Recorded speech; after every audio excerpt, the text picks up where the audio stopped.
Hi guys, so I am so excited about this video today, and I just want you guys to be excited too, because we are finally upgrading on the printer to be able to do DTF printing. So right behind me is my DTF printer, well, the Epson that I'm going to convert into a DTF printer, which will allow me to actually now do DTF prints instead of using the hack to do it. So we are, you guys, me and you, well, not me and you, but you guys will be watching me, and I'm going to teach you how to convert the Epson 15,000 into a DTF printer. So here it is right here. We're going to unbox this baby and we're going to just jump right into it. But before we do that, y'all know I have to introduce myself. So if you are new here, then you need to know about my channel, because here on this channel, I give you guys all the tea, all the gems, all the hacks, all the tips on how to expand in your crafting journey, how to make your crafting better. I mostly do like a lot of DTF stuff, and sometimes I show tutorials on how to use Canva or how to do like digital downloads and stuff like that. But you will mostly see a lot of stuff pertaining to the DTF hack.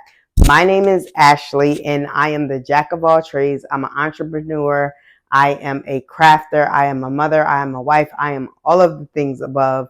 And I go non-stop.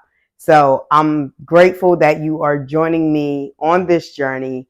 And I hope that you continue to stick around to see all the amazing things that I have to offer. I just need you to go ahead and hit that like and that subscribe button, and also hit that notification bell so that you don't miss good, juicy videos like the one I'm about to do today.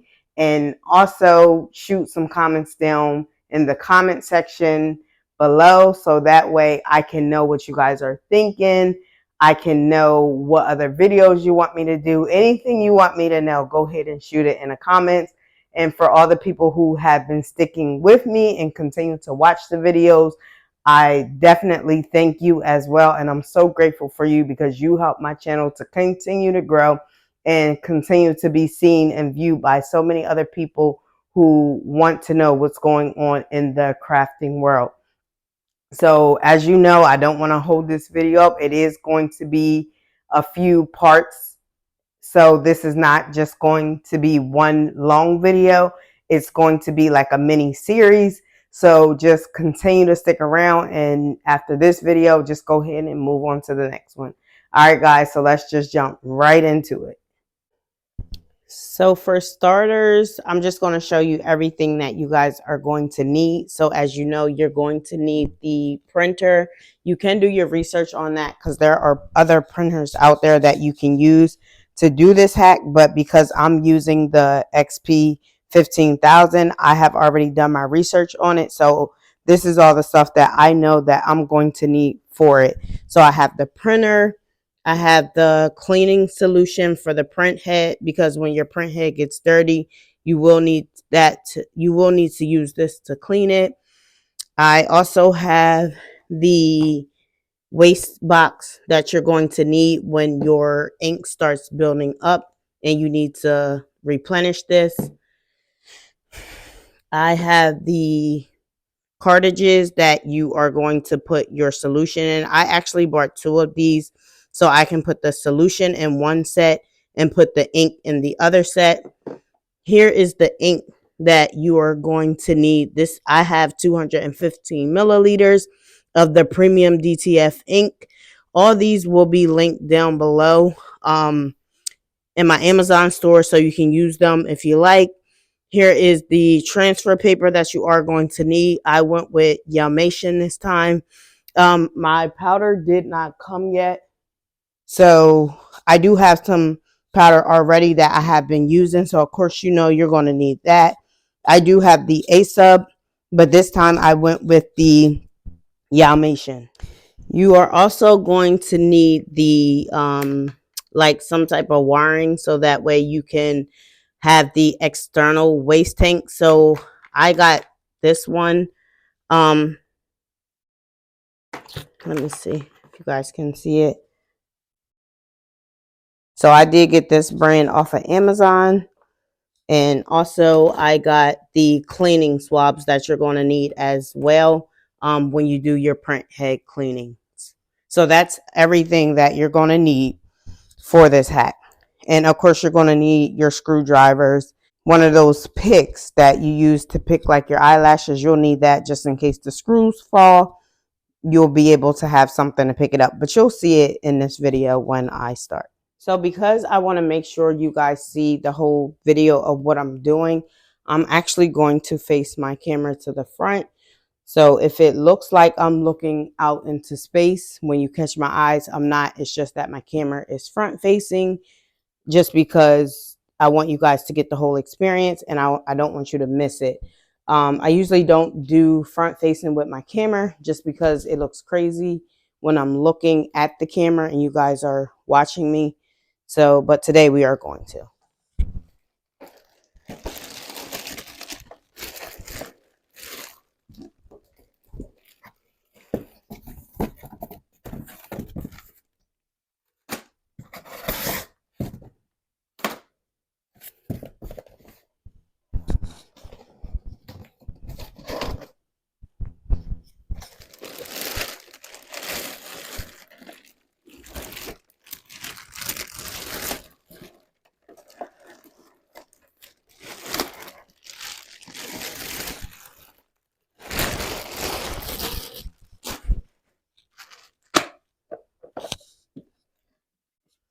All right, so as you guys can see, it has like all this tape.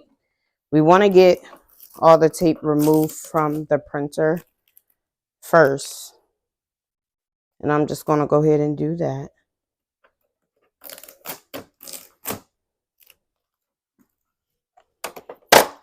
So after you do your initializing and everything, setting your printer up, you want your starting point to look like this.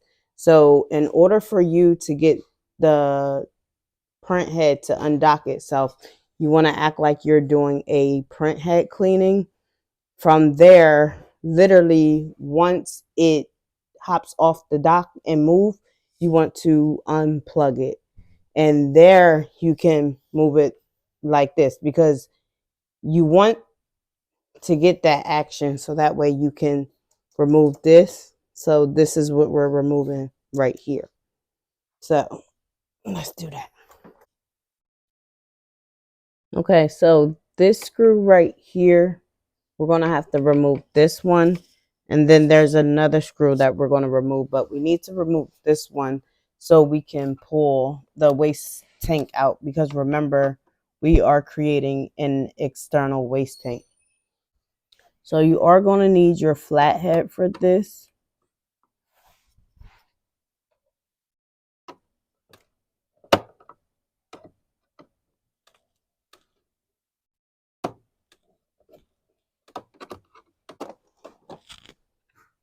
All right, so after you unscrew this, this is going to come off right here. This is where your waste tank is. This gray box is your waste tank. So, and we're just going to be using this. And then, so here, I'm going to show you where another screw is. All right, it's really hard to see, but this screw right in here, you want to remove that right there. That's the screw you want to remove.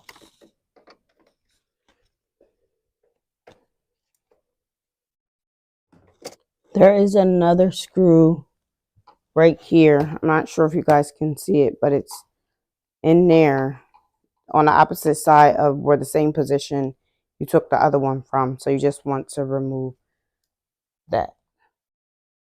Okay, so as you can see, what we're going to do is this piece right here, we're going to bend that so that way we can lift this up but we got to get this spring out of here first. So we're going to remove this spring because it's holding it down to lift this up, and then we'll be able to pull this out.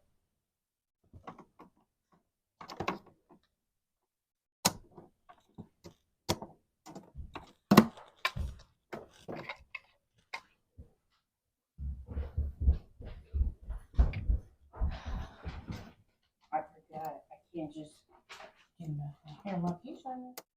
Okay, so we did just lift the spring up. So this thing right here is the thing that we want to come out. So we're going to remove this here, and we're going to pull this out from down. So we're going to pull it out from here, but it's going to slide from this way. Okay, so there was a, hold on, sorry. So there was a black thing that's on here, that was here, and I broke it. That silver piece that's right there, you want to bend that straight out, like to have it look like this, so you can pull it. So we're going to do that now. This piece right here. So this is what it's going to look like when you bend it out. So now it's going to be straight for you to be able to pull this straight out of the printer. And we'll be able to remove this whole thing right here. Okay, so we're going to lift this side. But when you lift this side, you want to be careful because it's a spring down here that will come out. Hopefully you guys can see this. Right here, there's a spring that's going to come out. So you want to, when you lift it, put your hand here so that the spring, you can catch the spring when it comes out. But we're going to lift this up and pull it out like so. See? And that is removed.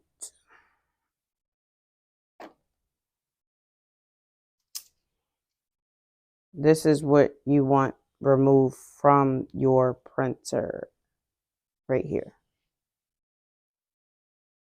So I just want to show you guys what we did. So this side right here, we didn't damage this side because we didn't need to. Hold on for a second. We didn't need to damage this side, but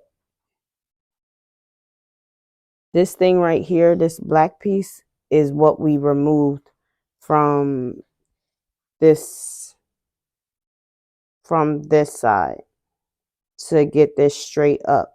So when this side, the way you see it, you gotta remove this black thing right here, so that way you're able to lift that silver piece up that's in there, the piece that looks close. So both of these sides look exactly the same.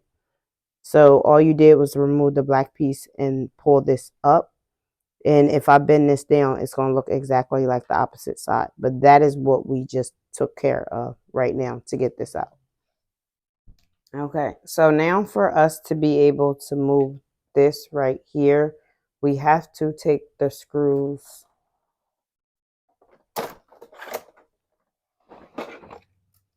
We have to take the screws from here. So we have to remove this one, and we have to remove this one. This is what's going to allow us to build our external tank. So now we're going to take this screw out, and you don't have to build the external tank if you don't want to.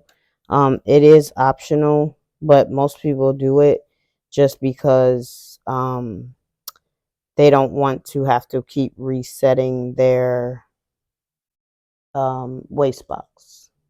So that's why they do it. But I've been told that the waste tanks build up, they back up into the printer and they destroy the printer. So it really is up to your discretion and what you decide to do. So after we lift that up, after we take those screws out, we're going to lift this piece up here so we can pull it, and that comes right out like that. But you make sure you hold on to your screws. All right, so now we'll be able to tackle this side right here. All right, so now what we need to do is take this screw out that's right here. But in order for you to take this screw out, there is this door that hangs on to this right here. You have to remove that, and there are screws at the end of both sides that you just want to remove. So we're going to go ahead and remove that screw now. You also want to remove the screw that's on the bottom of here. That's on the opposite side of where you just took that top screw out. So you want to remove this one as well. So now that you have your screws taken out, all you have to do is pull this back and remove it. I need both hands, so give me a second. All right, so we did get that off. This is what I removed. So I had to like forcefully push this back to remove it. So it is going to take a little force on your end to get it off. But now that we have that off, we are going to go ahead and start building that external waste tank. So we will be drilling a hole right here above the power cord, so that way we can filter the waste tank coming out of the back. And this is what your hole should look like. You are going to have to put some force to that when you drill that hole. Okay? All right, so what we need to do is remove this piece right here. That is what I'm going to do. And once I remove this, I'm going to take a flathead and push that through so I can pull this black piece out, because this is what's running to your waste tank right here. So once you remove it, it should look like this. Mind you, I'm doing this with two hands. It should come out right here, and you're going to reverse this and push it through here. So I'm going to try to show you guys how I do that. All right, so all I'm doing is rerouting this.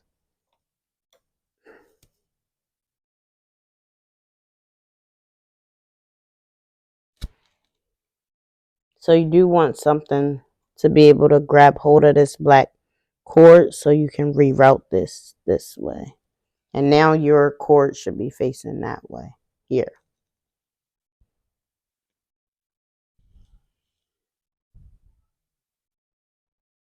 Okay, so what I'm going to do is I'm going to put this little clamp here.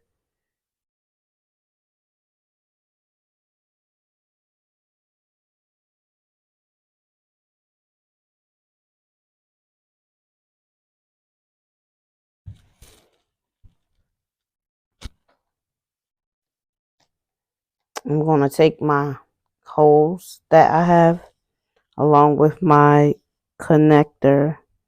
Hopefully you guys can see this little white thing that I have. I'm going to push it through here. And then I'm going to connect this in here like this. It'll already be secure by itself, but if you just want that for extra level of security, you can do that and bring it over top. All right, so now we're going to feed this tube right through here.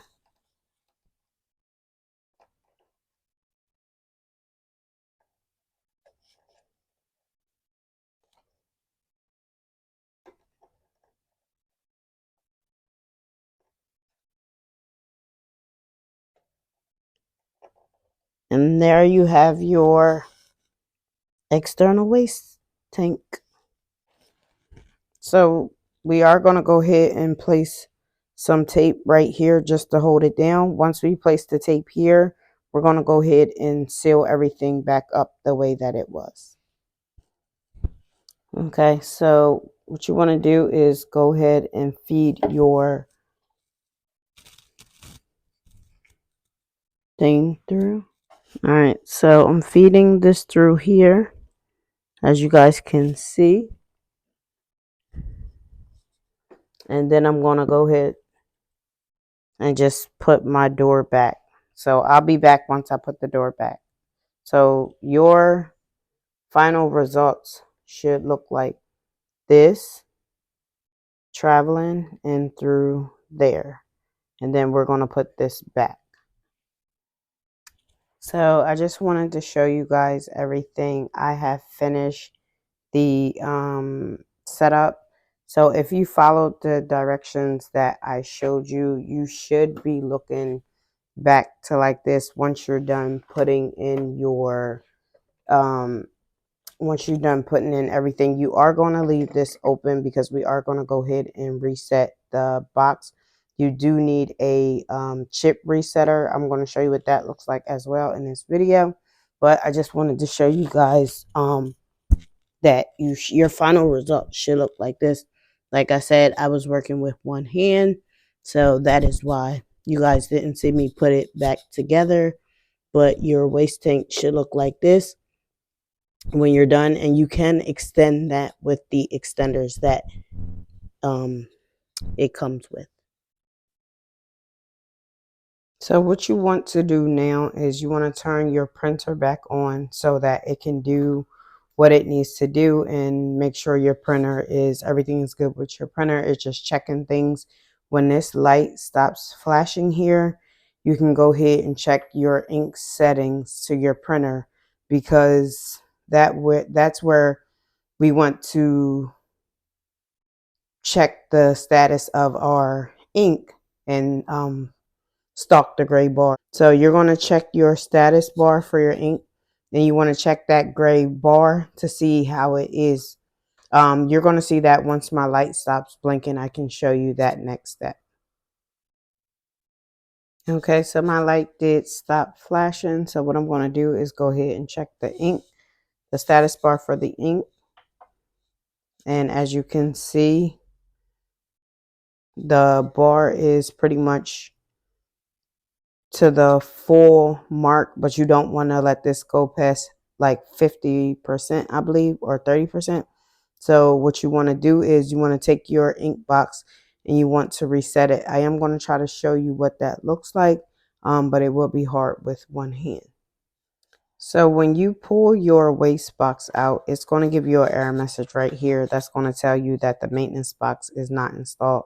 All we're doing right here with this is we're going to reset it, and then we're going to place it back in, because we don't want our ink to get low, because if the ink gets low and this is telling you to reset or replace your box, you are going to get stopped in the middle of your printing, and that's not good for nobody. So all we are going to do is take this. You see these points? We're going to take those points and we're going to line them up to this guy right here. These things right here. And then it's going to keep flashing red until you get a green mark. Once you get a green mark, that means it has been reset. So you just want to keep tapping. See that green? That means it's reset. So you're good to go. If it was red, you want to keep tapping it until it turns green. But this is the chip resetter, and this is the waste maintenance box right here. So we're going to put this back into our printer, and we should have a full gray line, which means our ink is full. So I just put the maintenance box back in. So it's going to give you a message that says that it's not recognized and it's installed incorrectly. And I mean, it's going to tell you to install it correctly. Just go ahead and hit done, because you're fine. It's going to register and all your ink levels should be in the full status.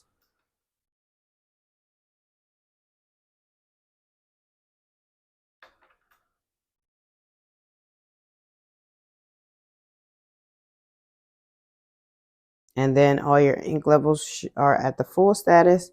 So you are good to go. So every time your ink levels are low, you do want to go ahead and use that chip resetter and reset the maintenance box. So the reason why it looks like our inks are not full, because these are the stock inks that we still have in here. But once we put the chipless firmware in here, we will be good to go and everything will be full. But you just want to continue to do that. Keep in mind your waste. As long as you have the waste tank in the back and you're checking it and dumping it when it needs to, you should be fine with this process, but don't let your waste tank get too full, or that ink will back up inside your printer and it'll mess the whole thing up.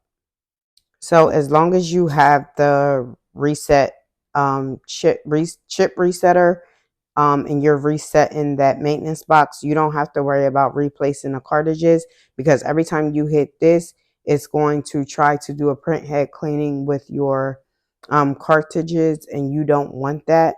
So it's going to be like the same process. So you want to just make sure you continue to just reset your maintenance box. Okay, so we are going to go ahead and end this video right here, because I just wanted you guys to see how to set up your printer and convert it. And if I didn't mention already, your Epson printer 15,000 is now converted into a DTF printer. So when you go to the next video to finish the setup, or if you decide you want to finish it on your own, you should be able to go ahead and print your DTF prints just like how the regular DTF printers do. Again, I'm ending this video, but there is going to be a part 2 to do the setup, as far as we're going to do the chipless software, but we're also going to install CATlink. I'm going to try to put that all in one video. If not, I'm going to have to break that down too. It just depends on how long it takes to do both.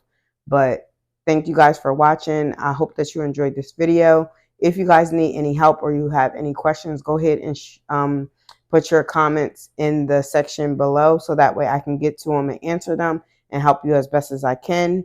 And good luck to you guys, and I hope that it all works out.